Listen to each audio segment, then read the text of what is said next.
Keutamaan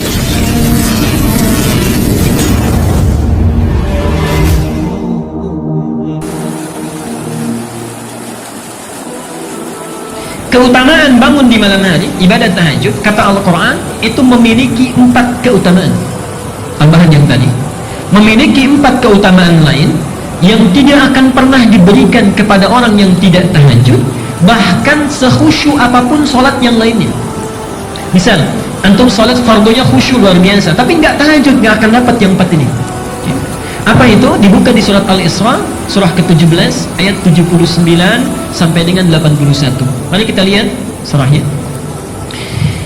Wa minal laili fatahajjad bihi nafilatan laka. Pengantarnya ini, perhatikan gue ya, Pak. Ayat 79 ini dipisahkan ketentuannya dengan ayat 78. Di ayat 78 tentang salat wajib, kemudian 79 tentang salat tahajud. Tapi uniknya, Allah hanya menerangkan 4 keutamaan untuk salat tahajud, 78-nya nggak disebut. Ya, kita lihat ya, aqimis salata liduluki syamsi ila ghasaqil laili wa qur'anal fajri inna qur'anal fajri kana mashhuda. Itu salat yang wajib 5 waktu. Ya. Tidak dijelaskan keutamaannya, nanti dirinci di hadis. Tapi ketika menerangkan tahajud ayat 79-nya, wa minal laili fatahajjad bihi, dan di antara sementara malam tunaikan olehmu tahajud nafilah. Itu hanya sunnah saja, muakkadah hukumnya, sunnah yang sangat ditekankan. Tapi ibadah nafilah ini, subhanallah, tidak didiamkan oleh Allah, langsung dilengkapi ayatnya. 1. Asa an yab'atsaka rabbuka maqaman mahmuda. Siapapun yang menunaikan tahajud dengan baik, maka Allah akan mengangkat derajatnya, mengangkat karirnya, ditempatkan di tempat yang terbaik dan mulia. Jadi, Pak, saya seringkali rewel ya, cerewet kepada para ayah. Antum itu punya tugas untuk mencari nafkah. Allah sudah berjanji di ayat ini, kalau antum tidak tinggalkan tahajud, tunaikan dengan baik, itu karir pekerjaan kita akan dimudahkan. Itu sudah janji Allah. Sudah janji Allah. Antum jangan lihat para sahabat Nabi itu bukan semuanya jadi ustaz, tidak. Banyak di antara mereka yang pebisnis. Abu Bakar misalnya seorang diplomat yang sangat ulung di samping seorang bisnis. Utsman bin Affan seorang pedagang yang luar biasa. Abdurrahman bin Auf seorang sahabat yang luar biasa, manajemen bisnisnya paling kaya saat itu di Makkah dan di Madinah. Ali bin Abi Thalib seorang pengajar yang sangat jenius. Bapak ibu tahu apa yang terjadi? Abu Bakar, Utsman, Abdurrahman bin Auf, termasuk Abu Dzar Al-Ghifari, seorang yang sukses dalam dunianya, itu bisnisnya tidak pernah rugi, selalu untung. Tidak pernah rugi, selalu untung.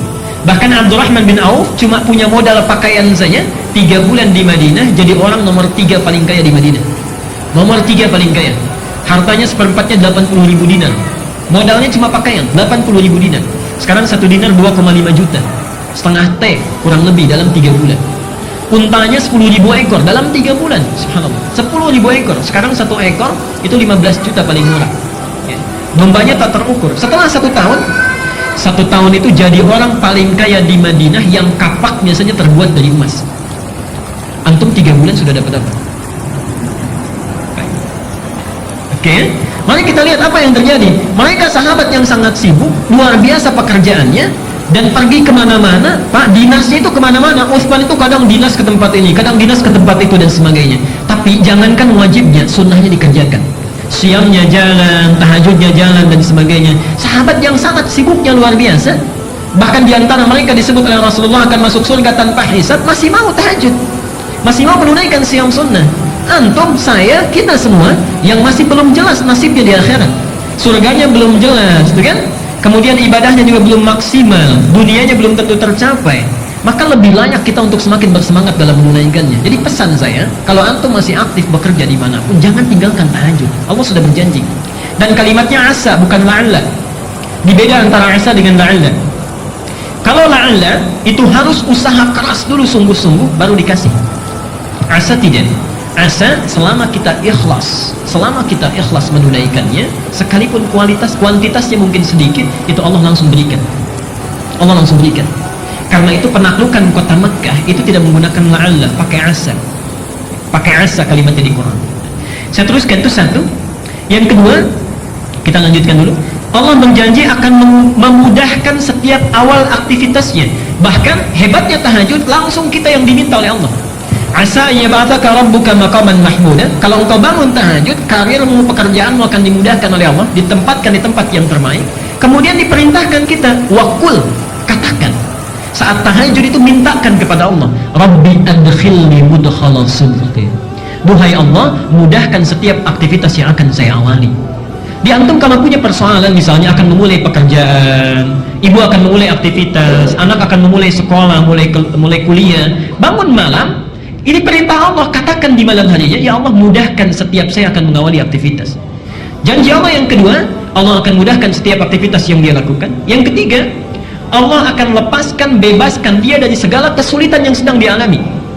Wa akhrijni mukhrajan sidqin. Kalau di kantor itu enak saja atau kadang ada kesulitannya, Pak? Ibu juga begitu ya. Pekerjaan kan tidak selamanya mulus. Maka kata Allah, hebatnya, karir diangkat, pekerjaan dimudahkan, ada kesulitan dilepaskan, dan yang terakhir, waj'alni min ladunka sultanan nasira. Kalau ada yang mengganggu dalam pekerjaannya, Allah yang langsung menolongnya, bukan yang lain. Allah yang langsung menolongnya. Ini 4 hal. Karena itu, dari keutamaan-keutamaan ini, Nabi diperintahkan sebelum turunnya perintah sholat 5 waktu, Rasulullah sudah menunaikan sholat ini, sholat malam, sudah didawamkan. Turun surah Al-Muzammil, surah ini mewajibkan Rasulullah menunaikan sholat tahajud. Jadi asalnya tahajud itu wajib bagi Nabi. Nanti setelah turun ayat yang ke-20 di surah Al-Muzammil, ayat yang terakhir, pindah menjadi sunnah.